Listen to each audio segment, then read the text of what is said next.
ជម្រាបសួរបាទឃើញថ្ងៃហ្នឹងគឺជាថ្ងៃសម្រាប់ពីការងារហើយពេលអញ្ចឹងទៅពេលល្ងាច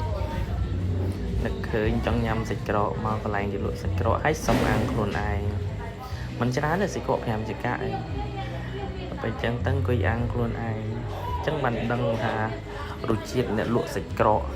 វាមានន័យយ៉ាងម៉េចសាច់ក្រកនៅពេលយើងអាំង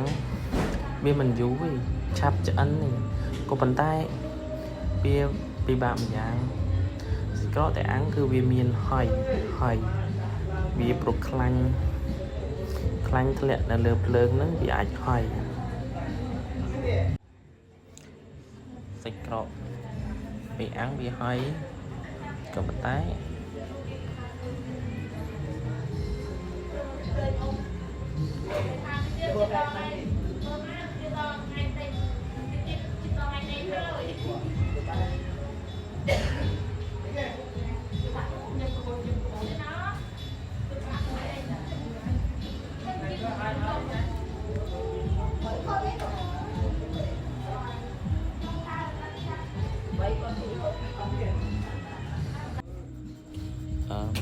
ពេលអញ្ចឹងទៅយើង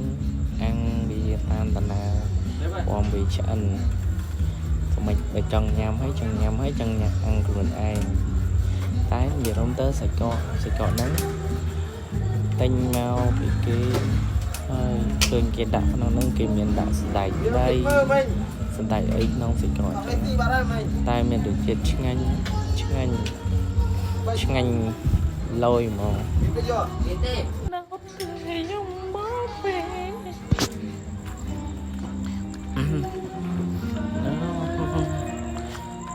អបអីយ៉ាងទៅដល់យល់យើងទៅទិញសាច់ក្រកមានអ្នកខ្លះថា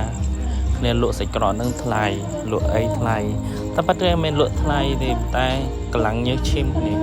អ្នកលក់អាំងបូករួមនឹងតម្លៃក៏ចំណេញតិចតួចធ្វើជ្រក់ធ្វើអីញ៉ាំហ្នឹងទៅហើយពេលយើងមកអាំងខ្លួនយើងមិនយើងយល់នឹងជាជីវិតរបស់អ្នកលក់ដែលនៅស្រុកខ្មែរប៉ុន្តែខ្ញុំគិតថាបើនៅស្រុកណានៃទៀតក៏វាដូចតែគ្នាដែរហ្នឹងព្រោះវាដូចតែគ្នាទាំងអស់ហ្នឹងព្រោះចង់និយាយថាពេលយើងអាំងសាច់ក្រកអញ្ចឹងទៅមានរសជាតិឈ្ងុយផងអីផងផ្សែងហើយតិចផងអីផងពេលអញ្ចឹងទៅមានអារម្មណ៍ថាអែមរបស់គេហ្មងគេមើលក្មេងៗមកអង្គុយមើលខ្ញុំអាំងសាច់ក្រកព្រោះគេថាធ្លាប់តែមកទិញគេតែដល់ពេលមកអង្គុយអាំងខ្លួនឯងហើយបក់ភ្លើងបក់អីចឹងព្រោះវាសួរថាមានអារម្មណ៍មិនដែរខ្ញុំថាមានអារម្មណ៍មិនប៉ុន្តែអាំងបែបហ្នឹងវាមានលក្ខណៈមួយសុបាយព្រោះយើងញ៉ាំខ្លួនយើងអីភ្លើងពេលចឹងទៅយើងបែបហ្នឹងយើងអាំងផងនិយាយលេងផងសុបាយផងមានអារម្មណ៍ថាសុបាយម្យ៉ាងដែរបូករួមនឹងខ្ញុំធ្វើការរៀង stress ប្រហែលថ្ងៃហ្នឹងខ្ញុំមានអារម្មណ៍ស្មុគកន្លែងការងារដែលស្មុគអារម្មណ៍របស់ខ្ញុំមិនមែនស្មុគការងារពេលអញ្ចឹងទៅមកអាំងសាច់ក្រកបែបហ្នឹងពេលល្ងាចអាំងសាច់ក្រកបែបហ្នឹងមានអារម្មណ៍ថាអារម្មណ៍ដូចសុបាយច្រើនពេលអញ្ចឹងទៅមានអារម្មណ៍ថាអាចធ្វើឲ្យយើងនឹងreplace ហើយនឹងយើងមិនសូវ stress ទៅអីផងតែឥឡូវវាចិត្តឆ្អិនហើយខំផ្លំខ្លួនឯងអីខ្លួនឯងខំផ្លំភ្លើងអីព្រោះភ្លើងអត់ហ៊ានដាក់ខ្លាំងឯងដាក់ខ្លាំងវាឆេះពេលដាក់ខ្លាំងទៅល្ងើករៀងខ្លាំងមកវាសឹកខ្លាញ់ទៅដល់វាឆេះពេលអញ្ចឹងទៅយើងដាក់ភ្លើងតិចហើយយើងបក់ណាកុំនេះវាបក់តិចទៅអីទៅពេលចាំមើលដល់ពេលឆ្អិនណាចាំមើលខ្ញុំប៉ុន្តែខ្ញុំនិយាយមកខ្ញុំនិយាយថាខ្ញុំចង់ញ៉ាំសាច់ក្រកខ្ញុំចុចចិត្តសាច់ក្រកប៉ុន្តែដល់ពេលខ្ញុំចាំមើលខ្ញុំអាំងឆ្អិនទៅខ្ញុំឲ្យនេះមួយចង្កាក់នោះមួយចង្កាក់អស់បាត់ហើយ5ចង្កាក់តែគាត់ចង់ធ្វើអីឲ្យខ្លាយសាមញ្ញអញ្ចឹងហើយមើលបងប្អូនវាមកលេងវាតាំងអង្គុយអាំងខ្លួនឯងខ្ញុំវាសួរនាំហើយនៅនឹងវាមួយយ៉ាងរស់នៅបែបជីវិត រលុយបានទិញអីញ៉ាំខ្លួនឯងនឹកផ្ទះតលេងម៉ាក់ប៉ាគឺធម្មតាហើយបូករួមនឹងខ្ញុំមិនសូវជាបកកាយនិយាយការអីទេប៉ុន្តែគាត់ថាការនិយាយស្ដីវាមួយយ៉ាងម្នាក់ប៉ុន្តែគាត់ថាបងត្រឹមនឹកឥឡូវអង្គុយបាក់ភ្លើងអបិចឹងទៅអង្គុយបាក់ភ្លើងខ្ញុំនិយាយរឿងថប់វាផ្សាយផងអីផងបើចឹងខ្ញុំនិយាយដូចលក្ខណៈហត់ចឹងតែបាត់វាមិនមែនជាស្អីទេតែគាត់ថាជីវិតបែបហ្នឹងខ្ញុំលុបរស់នៅពីតូចអស់ចិត្តហើយក៏ប៉ុន្តែមកពីខ្ញុំចាក់ចេញពីជីវិតបែបហ្នឹងយូរឆ្នាំដែរតាំងពីខ្ញុំរៀនថ្នាក់ទី9មកដល់រៀនដល់សាកលចប់ចេញទៅការ10ឆ្នាំពេលចឹងទៅវាអាចការបការមួយចំនួនខ្ញុំអាចខុសឆ្គងខ្លះក៏ប៉ុន្តែនាងមកពីចង់ទៅមើលបងប្អូនទាំងអស់គ្នាជួយ Subscribe Channel របស់ខ្ញុំនៅពេលដែលថ្ងៃណាមួយខ្ញុំនឹងទៅកន្លែងមួយដែលបងប្អូននឹងបានឃើញអាចប្លែកពីពួកបងក្តីពាក់មីគាត់ទៅតលេទៅអីចឹងតែជីវិតដែលខ្ញុំទៅកន្លែងនោះគឺសាហាវជាងនៅទៅតលេនឹងទៀតប្រហែលជាអាចរងចាំមើលនឹង channel របស់ខ្ញុំទៅអាចចូលឆ្នាំខ្ញុំនឹងអាចនឹងទៅទីនោះខ្ញុំដាក់ច្បាប់ការងារសំតលេងទីនោះបែបជាមួយនឹងប្រជាជនឬក៏ពូមីងខ្ញុំដែលក៏រត់នៅទីនោះគាត់ទៅរោគខ្យងដល់ឯងជាមួយខ្ញុំទៅរស់ហើយខ្ញុំនឹងមានវីដេអូបែបហ្នឹងតែឥឡូវបកមកនិយាយរឿងសាច់ក្រកខ្ញុំឥឡូវហើយចុកអាហ្នឹងវាអញ្ចឹងអាំងសាច់ក្រកវាហើយរហូតហ្នឹងដល់ពេលអញ្ចឹងទៅយើងមិនដែលបានអាំងអញ្ចឹងណាពេលអញ្ចឹងទៅបិណ្ឌយើងយល់កាលពីក្មេងៗទៅវត្តឃើញអាំងសាច់ក្រកលក់នៅតាមវត្តគឺបែបហ្នឹងហើយទលំអញ្ចឹងតែវាឆ្ងាញ់ដូចសាច់ក្រកហ្នឹងបើនៅស្រុកខ្ញុំវាមានខ្លាញ់មានអីតែនេះសាច់ក្រកគេញាត់សដែកញ៉ឹតដីញ៉ឹតអីទៅមានអីមានអារម្មណ៍ថាមានរសជាតិឆ្ងាញ់មកគេហើយមិត្តភ័ក្តិទាំងអស់ចាប់មើលពេលដល់សាច់ក្រកខ្ញុំអន់ឆ្អិនហើយខ្ញុំដាក់ជាមួយនឹងជ្រក់ពេលដាក់មួយជ្រក់ទៅយកទៅញ៉ាំតំណង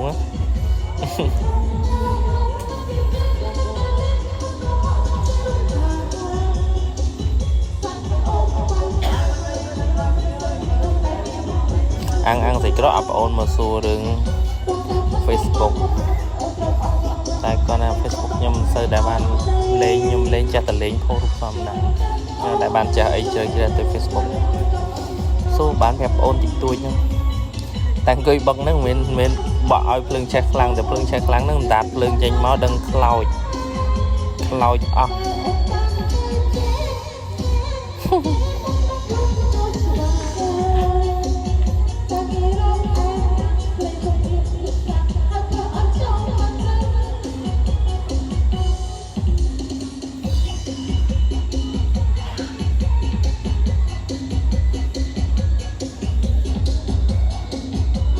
យើងមានអីសាច់ក្រកប៉ុន្តែអាំងវាយូរដែរបែរជា4-10នាទីជាងណាព្រោះយើងត្រូវការដំបងខ្ញុំមកគាត់ដាក់លក់គាត់ចិត្តឈប់លក់ហើយអញ្ចឹងត្រូវគុំភ្លើងគុំអីសាថ្មីបក់គុំភ្លើងអីសាថ្មីអញ្ចឹងឥឡូវមានអីចិត្តឆ្អិនណារៀងមានតិចឆ្អិនណាចាំមើលហើយនៅទីនេះក៏មួយយ៉ាងដែរពួកខ្ញុំពេលល្ងាចឡើងវាមិនអបសុកអបអីព្រោះមិនភ័ក្រធ្វើការរោងចក្រអីចិត្តគ្នាអីគេនិយាយរាប់អានយើងចឹងទៅយើងមកអង្គុយអាំងសាច់ក្រកសាច់អីជាមួយគេងាយឡើងធ្វើម្ហូបអីខ្លះចឹងទៅបែបជីវិតជាកម្មករអូខេជីវិតជាកម្មករគឺវាបែបហ្នឹងតែខ្ញុំសូមជូនពរមិត្តភ័ក្តិហើយនឹងប្រជាជនកម្ពុជាទាំងអស់ចូលរួមចំណែកមួយក្នុងអ្នកទាំងអស់គ្នាស្រឡាញ់គ្នាឲ្យច្រើនកុំឲ្យ មានបញ្ហាមានអីសោះខំប្រឹងរកស៊ីទៅធ្វើម៉េចប្រទេសជាតិយើងនៅខ្វះខាតមួយចំនួនអញ្ចឹងយើងខំប្រឹងធ្វើការឲ្យគេប្រមូលលុយមកឲ្យដើម្បីយកទៅផ្គត់ផ្គង់គ្រួសារទៅអាហ្នឹងគឺជាពាក្យណែនាំរបស់ខ្ញុំទេប៉ុន្តែឥឡូវដល់វគ្គសាច់ក្រកខ្ញុំចិត្តឆ្អិនហើយមើលទៅវាក្រហមតំណងដែរតែអ្នកខ្លះគេថាសាច់ក្រកខ្ញុំអាំងទៅរួលផ្សែងអូខេខ្ញុំទទួលស្គាល់សាច់ក្រកអាំងទៅប្រកាសតែមានការរួលផ្សែងរួលអីខ្លះព្រោះអាំងសាច់ក្រកតែវាស្រក់ខ្លាញ់ទៅស្រក់ខ្លាញ់លើល្ងើកហ្នឹងវាដឹងតែរួលផ្សែងហើយស្រក់ខ្លាញ់លើល្ងើកដឹងវារួលផ្សែងមកអញ្ចឹងទៅវាមានផ្សែងមានអីខ្លះអញ្ចឹងចាំមើលតិចទៀតឆ្អិនវាក្បែរឆ្អិនហើយថាchẳngយូរ 4-5 នាទីទៀតឆ្អិនហើយតែមានអីតំណងចាំមើលដល់វគ្គហើយចិត្តដល់វគ្គដែលល្មមឆ្ងាញ់ហើយតែខ្ញុំហូបបានមួយចង្កាក់ទេមិនអាចហូបខ្លាញ់ច្រើនពេកឬក៏វាមានជាតិបែបហ្នឹងឯងយើងញ៉ាំបានតិចតួចតែគ្រាន់តែយើងចូលចិត្តប៉ុន្តែយើងមិនអាចញ៉ាំបានច្រើន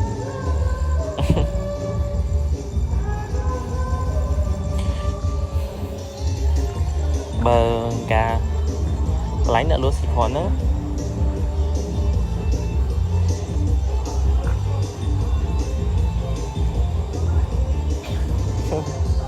មិនបាននិយាយតិចព្រោះឡាយតែរវល់លេចកើតអត់បាននិយាយតែគាត់នេះជាចុងក្រោយសាច់ក្រកខ្ញុំឆ្អិនហើយរៀបជ្រក់រៀបអីសាច់ខ្ញុំមើលតិចទេដល់វគ្គចាប់ជ្រក់ចាប់សាច់ក្រកដាក់នឹងចានជ័រ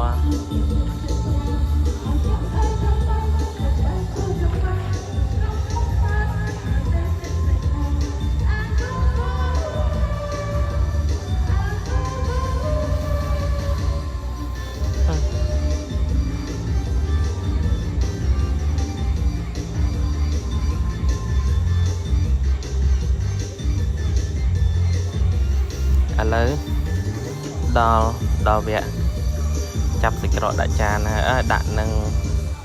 ចានចូលហើយយើងចាប់ជ្រក់ចាប់អីដាក់សាច់ក្រកយកទៅញ៉ាំហើយខ្ញុំអរគុណមិត្តភក្តិទាំងអស់គ្នាសូមជួយ Subscribe ខ្ញុំម្នាក់មួយផងអរគុណច្រើន